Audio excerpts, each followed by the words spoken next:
Assalamualaikum warahmatullahi wabarakatuh. Selamat siang, salam sejahtera untuk kita semua. Yang terhormat Dr. Intan Renata Silitonga SPOG selaku dosen mata kuliah Ilmu Penyakit Dalam dan teman-teman yang saya cintai. Di sini kami dari kelompok 3 akan memaparkan tentang imunologi.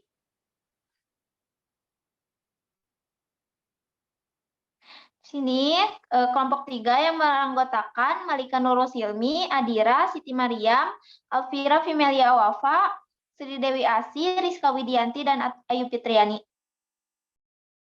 Baik, yang pertama akan dipaparkan oleh saya sendiri. Imunologi didefinisikan sebagai suatu ilmu yang mempelajari tentang perlindungan terhadap penyakit dan infeksi. Definisi imunologi mengalami perluasan menjadi suatu disiplin ilmu kedokteran atau kesehatan yang dalam perkembangan yang berakar dari pencegahan dan pengobatan penyakit, infeksi secara khusus mempelajari tentang sistem imunitas tubuh. Next.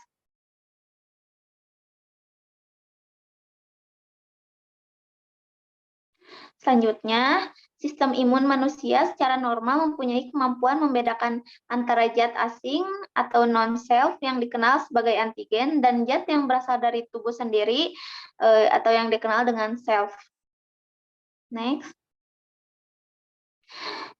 Di sini ada dua jenis sistem imun. Terdapat dua jenis respon imun yang berbeda secara fundamental, yaitu yang pertama, respon yang bersifat innate atau alami atau non-spesifik, yaitu respon ini akan menggunakan satu sel-sel yang bersifat fagostik seperti neutrofil, monosit, dan makrofag. Yang kedua, sel-sel yang akan menghasilkan mediator-mediator inflamasi seperti basofil. Yang ketiga, sel natural killer atau NK. Selain itu, sistem respon imun juga memiliki molekul-molekul seperti komplement. Yang kedua, ada respon yang bersifat adaptif atau didapat atau spesifik. Akan terjadi perubahan respon imun menjadi adekuat seiring dengan semakin seringnya antigen tersebut masuk ke dalam tubuh. Di situ ada menurut Sosmito 2017.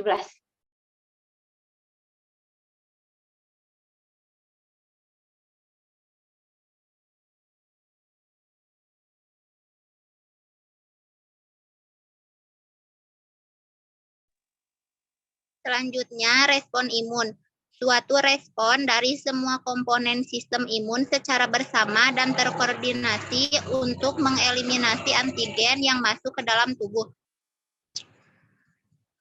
Respon imun diawali dengan adanya pengenalan molekul antigen oleh komponen sistem imun melalui reseptor yang menstimulasi sistem saraf di dalam otak guna membangkitkan dan melakukan reaksi yang tepat guna mengeliminasi antigen tersebut. Next. Respon imun spesifik atau adaptive immunity. Respon imun ini terjadi melalui identifikasi dan terlebih dahulu terhadap adanya pengenalan adanya stimulus.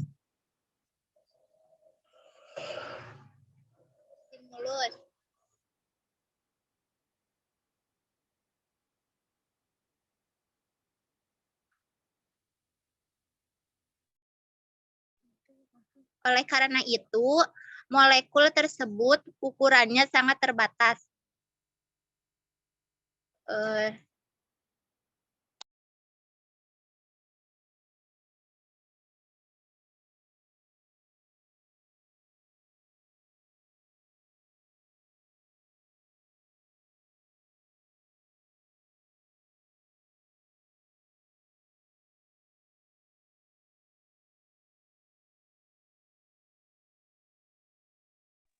Selanjutnya,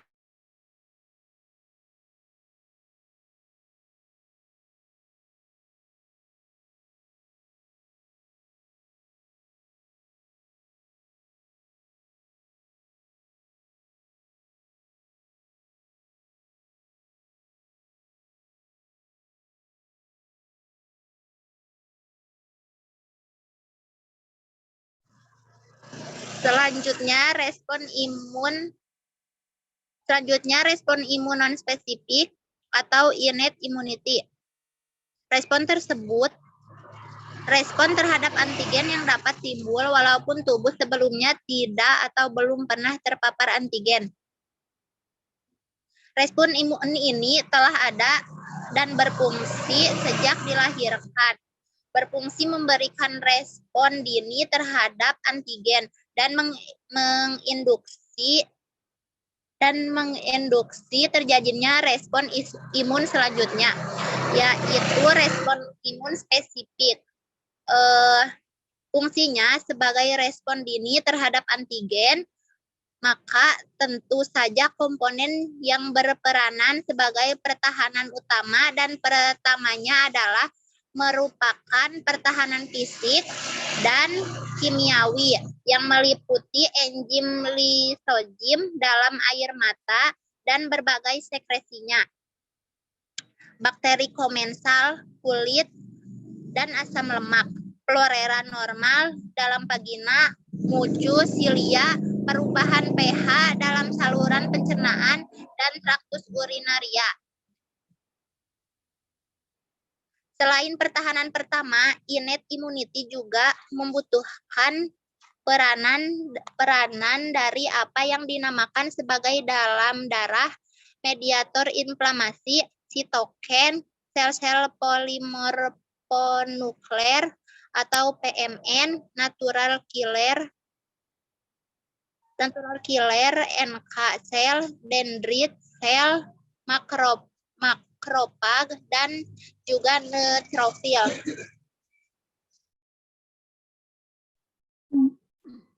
Yang selanjutnya, imunologi pada kehamilan.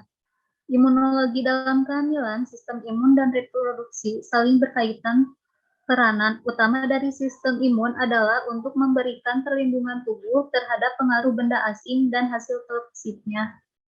Dalam ilmu kebidanan, dipandang dari sudut imunologi, adanya janin dalam tubuh ibu sampai usia kehamilan aktem merupakan suatu keajaiban sehingga pasti ada adaptasi imun selama kehamilan untuk menyelamatkan janin. Sementara tubuh ibu sendiri tetap mempunyai kemampuan untuk melawan infeksi yang mungkin terjadi. Sementara itu, beberapa penyakit yang dialami ibu ternyata memberikan kekebalan yang dapat diteruskan kepada janin selama kehamilan maupun laktasi. Next. Selanjutnya, imunitas tubuh penting untuk mendukung kehamilan dan pertumbuhan janin.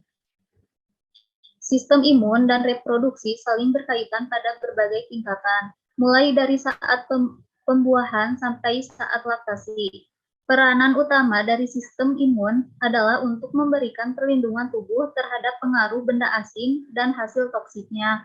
Untuk itu, diperlukan kemampuan tubuh dalam membedakan antara self dan non-self antigen. Dalam ilmu kebidanan, dipandang dari sudut imunologi. Adanya janin dalam tubuh ibu sampai usia kehamilan aktem merupakan suatu keajaiban sehingga pasti ada adaptasi imun. Selama kehamilan untuk menyelamatkan janin, sementara tubuh ibu sendiri tetap mempunyai kemampuan untuk melawan infeksi yang mungkin terjadi. Sementara itu, beberapa penyakit yang dialami ibu ternyata memberikan kekebalan yang dapat diteruskan kepada janin selama kehamilan maupun laktasi. Next.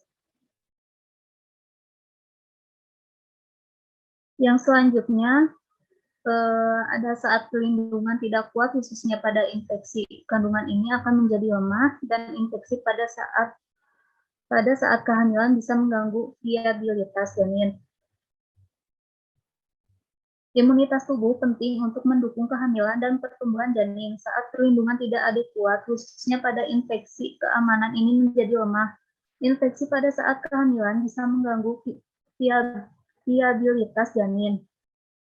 Selama kehamilan, adaptasi utama terjadi pada sistem kekebalan ibu untuk melindungi ibu dan calon bayinya dari patogen dan menghindari respon imun yang merugikan terhadap janin alogenik.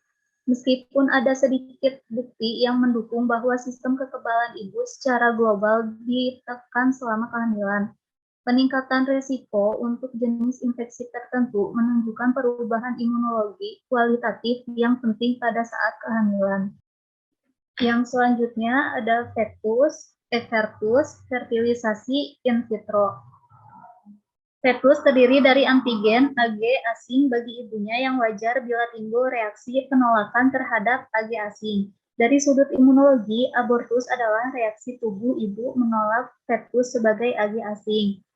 Yang kedua, fertilisasi. Fertilisasi adalah proses fungsi membran spermatozoa dan oosit.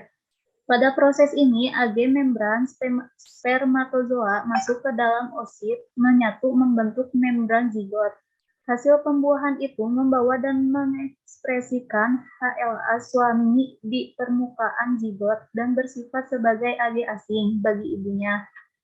Ag permukaan sel fetus yang lainnya merupakan Ag organ spesifik dan Ag embrional atau oncoferal. Yang selanjutnya in vitro. Pada jaringan kehamilan, buatan hasil pembuahan oosit wanita dengan riwayat abortus spontan dengan spermatozoa suaminya menunjukkan infiltrasi sel-sel mononukleus ibu ke embrionya. Hasil patologi anatomi jaringan abortus spontan kehamilan trimester pertama sering menunjukkan gambaran infiltrasi limfosit ke Fili dan DV2. Gambaran tersebut serupa dengan reaksi penolakan graf baik karena mekanisme sel, efektor spesifik maupun Selanjutnya, di sini ada peningkatan kadar estrogen dan progesteron. Peningkatan kadar estrogen dan progesteron pada kehamilan merupakan salah satu faktor penekan sel efektor ibu dalam sistem imun spesifik dan non-spesifik. Toleransi ibu terhadap janin dapat diterangkan dengan teori reaksi alegenik yang bersifat bipolar, yaitu merusak dan reaksi penguat. Efek merusak seperti reaksi penolakan ditemui misalnya pada transplantasi dihasilkan zat antibodi yang bersifat sitotoksik dan merusak target antigenik. Efek penguat atau enhancing effect bekerja dengan cara memberi respon humoral yang dapat mengimbangi reaksi penolakan dan menimbulkan efek positif pada target antigenik. Reaksi fasilitasi ini pada kehamilan lebih dominan daripada maternal ini memunculkan beberapa hipotesis, antara lain hipotesis mengenai ekspresi HLA-G di sel-sel trofoblast. Sel-sel sinsitil trofoblast tersebut mengekspresikan salah satu HLA non-klasik, yaitu HLA-G. HLA-G berinteraksi dengan killing inhibitory receptor dan akan menekan aktivitas sitotoksisitas dari sel NK sehingga memicu toleransi sistem imun maternal. Selanjutnya di sini ada peran humalicokit antigen G dalam kehamilan.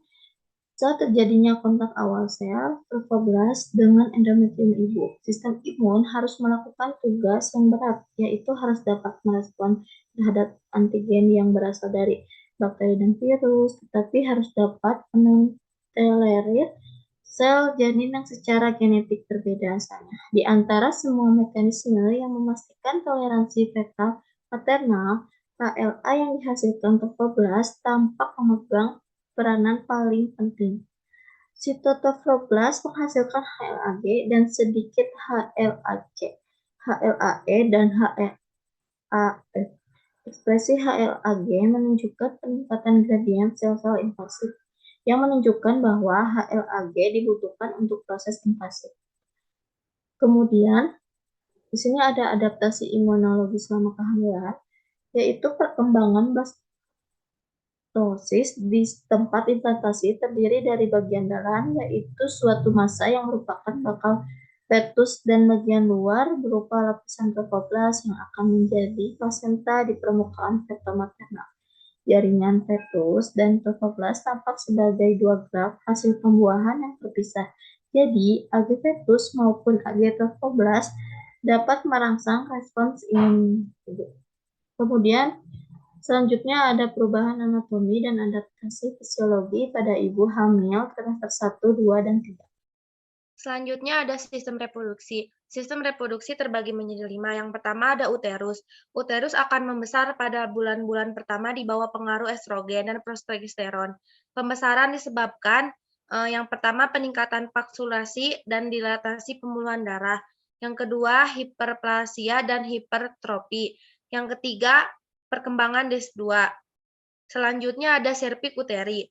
Serviks uteri yaitu jaringan ikut pada serviks atau menganjak atau banyak mengandung kolagen. Lebih banyak dari jaringan otot yang hanya 10%.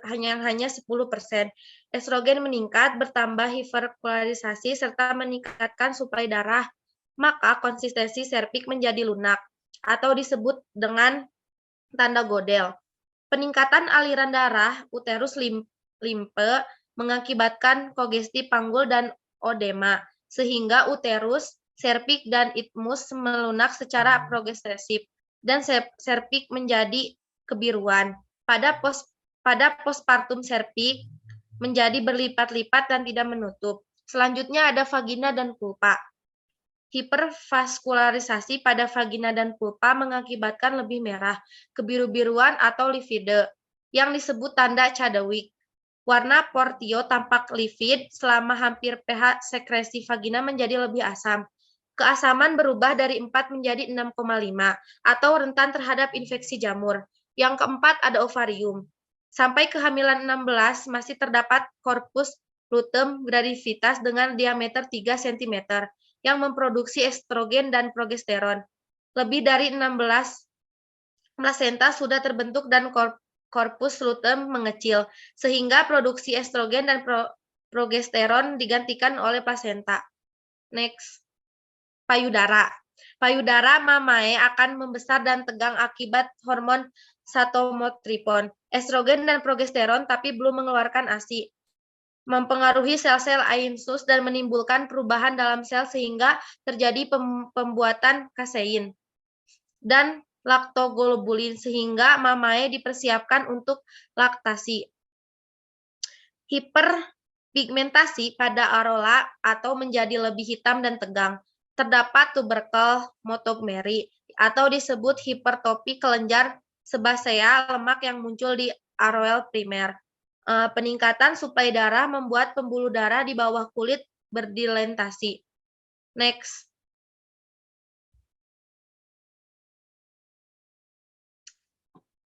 Selanjutnya ada sistem endokrin. Yang pertama ada HGC atau hormon chorionic gonadotropik.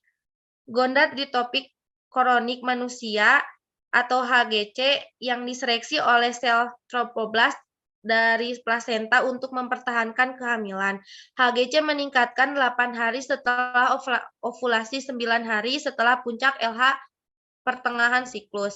Selama 6-8 kehamilan, HGC merupakan corpus luteum untuk memproduksi estrogen dan progesteron, dan selanjutnya akan diambil alih oleh plasenta. Yang kedua ada HPL atau hormon plasenta lactogen. Lactogen plasenta MNS HPL dihasilkan oleh plasenta. Pada kehamilan cukup bulan, HPL meningkat 10% dari produksi protein plasenta. HPL bersifat diabetogenik, sehingga kebutuhan indulin wanita hamil sangat naik. Yang ketiga ada prolaktin. Prolaktin meningkat selama kehamilan sebagai respon tahap meningkatnya estrogen. Fungsi prolaktin adalah perangsang produksi susu. Pada trimester 2, prolaktin yang diseleksi oleh hipotesis janin merupakan perangsang pertumbuhan adrenal janin yang penting. Yang terakhir ada estrogen. Estrogen dihasilkan dalam hati janin dan paling banyak dalam kehamilan manusia, menyebabkan pertumbuhan baik ukuran maupun jumlah sel, menyebabkan penebalan endometrium sehingga ovum yang dibuahi dapat tertanam. Estrogen ini juga menyebabkan hipertopi dinding uterus dan peningkatan ukuran pembuluhan darah dan limpatis yang mengakibatkan peningkatan vaskularitas, kongesti, dan odem. Akibat perubahan ini, tanda-tandanya yaitu bisa menyebabkan tanda Chadwick, tanda Godeli, tanda Hegar, hipotopi, dan hipertrofi otot. Selanjutnya, progesteron. Meningkatan sekresi mengandurkan otot-otot halus menyebabkan penebalan endometrium, sehingga ovum yang dibuahi dapat tertanam, menjadi peningkatan suhu basal ibu, perangsang perkembangan sistem alveolar payudara dengan hormon relaksin, melembutkan atau mengundurkan jaringan penghubung, ligamen dan otot, sakit punggung, nyeri dan ligamen. Progesteron pada kehamilan kadarnya lebih tinggi sehingga mengindukasi perubahan DSU2. Sampai minggu ke-6 dan ke-7, kehamilan sumber utamanya adalah ovarium. Setelah itu, plasenta memainkan peran utama. Fungsi pertamanya yaitu progesteron adalah mencegah abortus spontan, mencegah kontraksi rahim, menginduksi beberapa kekebalan tubuh untuk hasil konsepsi.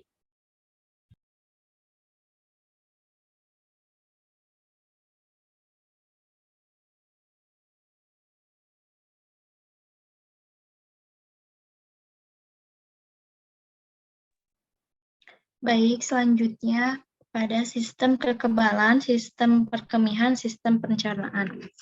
Pada sistem kekebalan, kadar imunoglobulin tidak berubah pada kehamilan. Kadar antibodi IgG ibu spesifik memiliki kepentingan khusus karena kemampuan melintasi plasenta. IgG adalah komponen utama dari imunoglobulin janin in utero dan periode neonatal ini. IgG adalah satu-satunya imunoglobulin yang menembus plasenta. Sistem imun janin timbul secara dini, limfosit muncul pada minggu ke-7 dan pengenalan antigen terlihat pada minggu ke-12. Produksi imunoglobulin bersifat progresif selama kehamilan. Selanjutnya pada sistem perkemihan. Pada trimester 1, kehamilan kandung kemih tertekan uterus yang mulai membesar. Akibatnya, ibu sering kencing. Pada trimester 2, kehamilan di mana uterus telah keluar dari rongga pelvis, gejala sering kencing tidak dijumpai lagi. Selanjutnya, pada trimester 3, bila kepala janin mulai turun ke PAP, keluhan sering kencing timbul lagi karena kandung kencing tertekan. Selanjutnya, pada sistem pencernaan. Peningkatan hormon estrogen mengakibatkan terdapat perasaan enek, gejala muntah atau emesis, dijumpai pada bulan pertama kehamilan yang terjadi pada pagi hari atau disebut juga morning sickness. Emesis yang berlebihan atau hiperemesis gravidarum merupakan situasi patologis. Tonus otot traktus digestivus menurun. Motilitas seluruh traktus digestivus berkurang sehingga makanan lama berada di usus. Hal ini baik untuk reabsorpsi, tetapi menyebabkan obstipasi karena penurunan tonus otot-otot traktus digestivus sering dijumpai morning sickness, hiperemesis gravidarum, dan salipasi. Apa itu salipasi? Yaitu pengeluaran air liur berlebihan daripada biasanya. Next.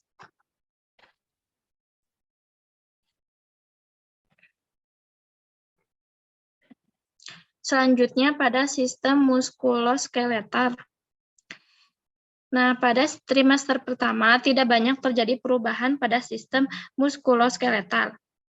Bersamaan dengan membesarnya ukuran uterus menyebabkan perubahan yang drastis pada kurva tulang belakang yang biasanya menjadi salah satu ciri pada ibu hamil. Lordosis progresif merupakan gambaran karakteristik pada kehamilan normal. Selanjutnya, curah jantung meningkat 30% pada minggu ke-10 kehamilan. Tekanan darah akan turun selama 24 minggu pertama kehamilan akan mengakibatkan terjadinya penurunan dalam perifer vaskuler yang disebabkan oleh pengaruh peregangan otot halus oleh progesteron. Hipertrofi atau dilatasi ringan jantung mungkin disebabkan oleh peningkatan volume darah dan curah jantung. Selanjutnya, pada sistem integumen. Pada kulit terjadi perubahan deposit pigmen dan hiperpigmentasi karena pengaruh melating hormon atau MSH dari lobus hipofisis anterior dan pengaruh kelenjar suprarenalis. Hiperpigmentasi terjadi pada stria gravidarum lipid atau alba, areola mamae, papilla mamae, tinea nigra, pipi, atau plasma gravidarum akan menghilang saat persalinan. Next. Selanjutnya pada metabolisme dan indeks massa tubuh. Basal metabolic rate atau BMR meningkat 15% sampai 20% untuk pertumbuhan janin dan persiapan memberikan ASI yang ditemukan pada triwulan terakhir. Kalori dibutuhkan terutama dari pembakaran hidrat arang khususnya kehamilan 20 minggu ke atas. Protein diperlukan untuk perkembangan badan, alat kandungan, mamae, janin. Protein disimpan untuk persiapan laktasi. Bumil sering haus, nafsu makan berkurang, sering kencing dipengaruhi oleh hormon somatomamotrofin, peningkatan plasma insulin dan hormon adrenal kebutuhan mineral. Peningkatan berat badan ibu disebabkan oleh hasil konsepsi atau fetus, plasenta, dan cairan ketuban. Selanjutnya, pembekuan darah. Volume plasma meningkatkan pada minggu ke-6 kehamilan sehingga terjadi pengenceran darah atau hemodilusi dengan puncaknya pada umur kehamilan 32 sampai 34 minggu. Serum darah atau volume darah bertambah 25 sampai 30% dan sel darah bertambah 20%. Massa sel darah merah terus naik sepanjang kehamilan. Hematokrit meningkat dari TM1 ke TM3. Yang selanjutnya, peredaran darah dipengaruhi oleh faktor pertama, meningkatnya kebutuhan sirkulasi darah sehingga dapat memenuhi kebutuhan perkembangan dan pertumbuhan dalam rahim. Kedua, terjadi hubungan langsung antara arteri dan vena pada sirkulasi retro atau plasenta. Tiga, pengaruh hormon progesteron dan estrogen. Keempat, volume yang darah meningkat, jumlah serum lebih besar dari pertambahan sel darah, sehingga terjadi pengenceran darah atau hemodilusi. Yang kelima, sel darah. Next. Sel darah putih, jumlah peripheral WBC makin meningkat dengan cepat selama kehamilan. Selama trimester pertama, rata-rata jumlah WBC adalah sekitar 9.500 per mm meningkat menjadi rata-rata 20-30.000 pada saat anteterm. Jumlah ini menurun dengan cepat setelah persalinan dan kembali ke kadar sebelumnya hamil. Pada akhir minggu pertama pasca persalinan, adanya hemodilusi, maka LED sangat meningkat 4 kali dari angka normal. Next.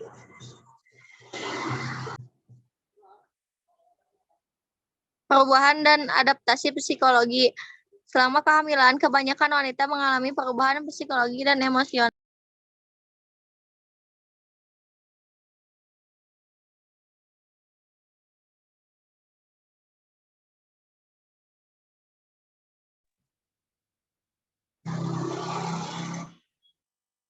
Kita sebagai bidan harus menyadari adanya perubahan yang dialami pada wanita hamil agar dapat memberi dukungan dan memperhatikan keprihatinan, khawatiran, ketakutan, dan pertanyaan-pertanyaan.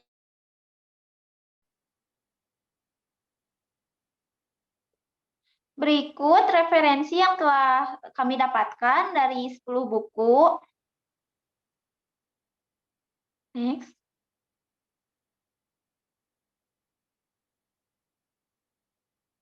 Sekian pemaparan atau presentasi dari kelompok 3. Mohon maaf apabila ada kekurangan. Terima kasih. Wassalamualaikum warahmatullahi wabarakatuh.